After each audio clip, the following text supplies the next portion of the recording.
Innova Crysta നല്ല വണ്ടിയാണെന്നാണല്ലോ നമ്മളെല്ലാം ധരിച്ചിരിക്കുന്നത്. നല്ല വണ്ടിയാണ് എന്നാണ് എൻ്റെ വിശ്വാസം. കാരണം ഈ 4 വർഷം അതിന് മുമ്പ് എൻ്റെ വണ്ടി അതായിരുന്നു, ഇന്നോവയായിരുന്നു. പക്ഷേ അതിൻ്റെ വീലൂരിയത് ആദ്യമായിട്ടാണ്. അപ്പം എനിക്കിതറിയില്ലായിരുന്നു ഇതിങ്ങനെ മെക്കാനിക്കൽ പ്രോബ്ലം ഉണ്ടോ എന്ന് എനിക്കറിയില്ല. മെക്കാനിക്കൽ പ്രോബ്ലം ആണെന്നാണ് ഞാൻ വിശ്വസിക്കുന്നത്. പക്ഷേ എൻ്റെ വണ്ടി ഞാൻ വീട്ടിൽ ചെന്ന് കഴിഞ്ഞാൽ വീട്ടിലിടാറില്ല. രാത്രി ചെങ്ങന്നൂർ ഗസ്റ്റ് ഹൗസിലായിരുന്നു.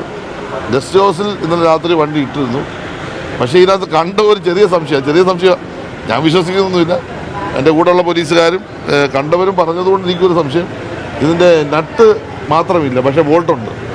അപ്പോൾ നട്ട് ഊരിപ്പോയിട്ട് ഈ നട്ട് ബോൾട്ട് അവിടെ അതേ തന്നെ നിൽപ്പുണ്ട്, വണ്ടിയിലുണ്ട്.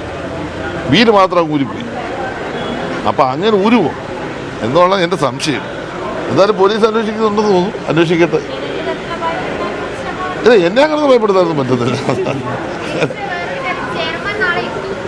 വരും നാളെ രാവിലെ വരും. പിന്നെ റിസൾട്ട് നാളെ എത്തും. അദ്ദേഹത്തിന് ഞാൻ പറഞ്ഞല്ലോ അത് ഞാൻ ഉദ്ഘാടന സമ്മേളനത്തിന് ഞാൻ പറഞ്ഞില്ല, അദ്ദേഹം ലണ്ടനിലൊരു പ്രോജക്റ്റ് നേരത്തെ സൈൻ ചെയ്തതാണ്. ഈ സിനിമാ രംഗത്തുള്ളതെന്ന് പറഞ്ഞാൽ ഒരാർട്ടിസ്റ്റ് മാത്രമായിട്ട് പോയില്ലെങ്കിൽ അതിൻ്റെ ഭാഗമായി വരുന്ന എല്ലാ ആർട്ടിസ്റ്റുകൾക്കും പ്രശ്നമുണ്ടാകും.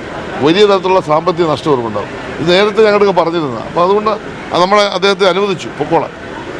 സമാപനത്തിന് അദ്ദേഹം എത്തും. അതിനെപ്പറ്റി വേറെ വിമർശനത്തിന് ആവശ്യമില്ല.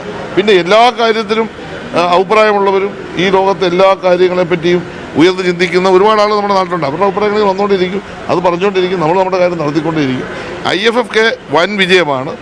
നല്ല തരത്തിൽ തദ്ദേശ സ്വയംഭരണ തെരഞ്ഞെടുപ്പിനിടയിൽ പൊളിറ്റിക്കലായിട്ട് ഞങ്ങളൊക്കെ പല കാര്യങ്ങളും പോയേണ്ടി വന്നതുകൊണ്ട് എന്തെങ്കിലും ഒരു ക്ഷീണം സംഭവിക്കുന്നുള്ള സാഹചര്യം മനസ്സിലുണ്ടായിരുന്നെങ്കിലും ഒരു ടെൻഷനുമില്ലാതെ ഗംഭീരമായി നടന്നു. പുതിയ സാഹചര്യത്തിൽ വലിയ ജനകീയമായിട്ട് ആ പദ്ധതി ഇത് മാറിയിരിക്കുന്നു. എന്തായാലും മറ്റു കുഴപ്പങ്ങളൊന്നും അപകടത്തിൽ സംഭവിക്കാത്തതുകൊണ്ട് പത്രക്കാരായി നിങ്ങൾ ഇപ്പോൾ ചോദ്യങ്ങൾക്ക് മറുപടി പറയാൻ പറ്റി. അങ്ങനെ തന്നെ തുടരട്ടെ.